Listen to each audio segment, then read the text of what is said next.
So Kindle Fire tablets can be pretty restrictive when it comes to outside things, but we can use the MIT App Inventor app to scan, and then we'll use the Silk browser that comes from Amazon to actually get the file. So I'm going to press the scan button, and I'm going to scan a QR code that you can't see. There we go. Let me reposition this. And it's going to give me a parse error. Again, that's because it's very restricted. So let me click OK. And you'll see that the AI companion still has the link to it. Make sure it says Google Drive up there. If it says SharePoint, that was a OneDrive that you tried to get the link from.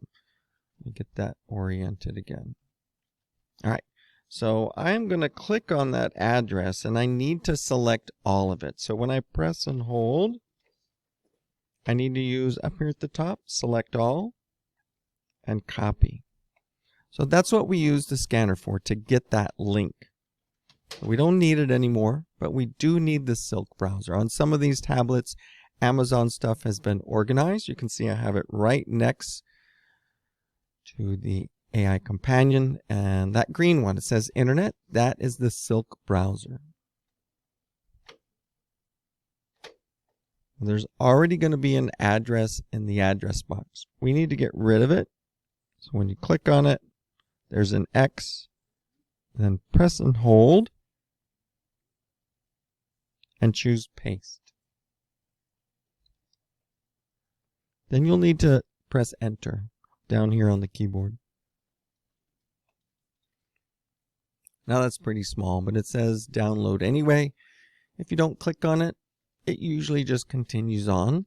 And this may look familiar to you. This is Google Drive, and we are going to download.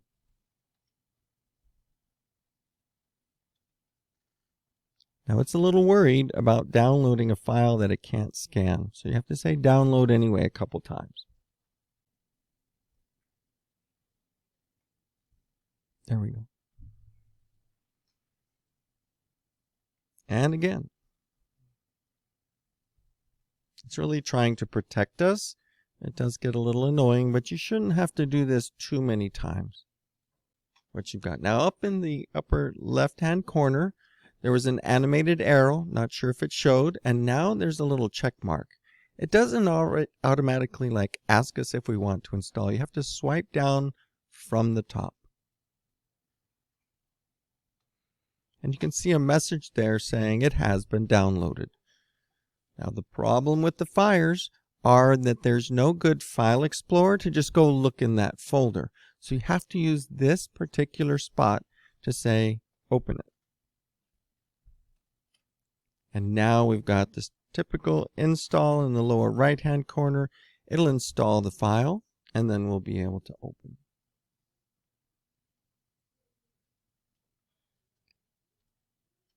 So a lot of extra steps because of the kinds of tablets that we have so many of.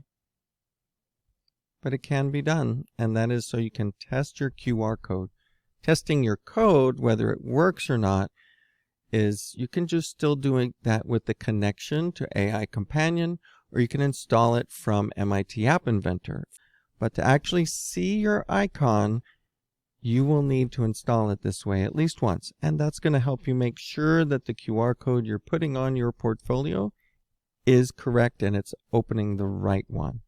And you can see here that down at the bottom we have Steve. I use Steve as the icon. It's not as enticing.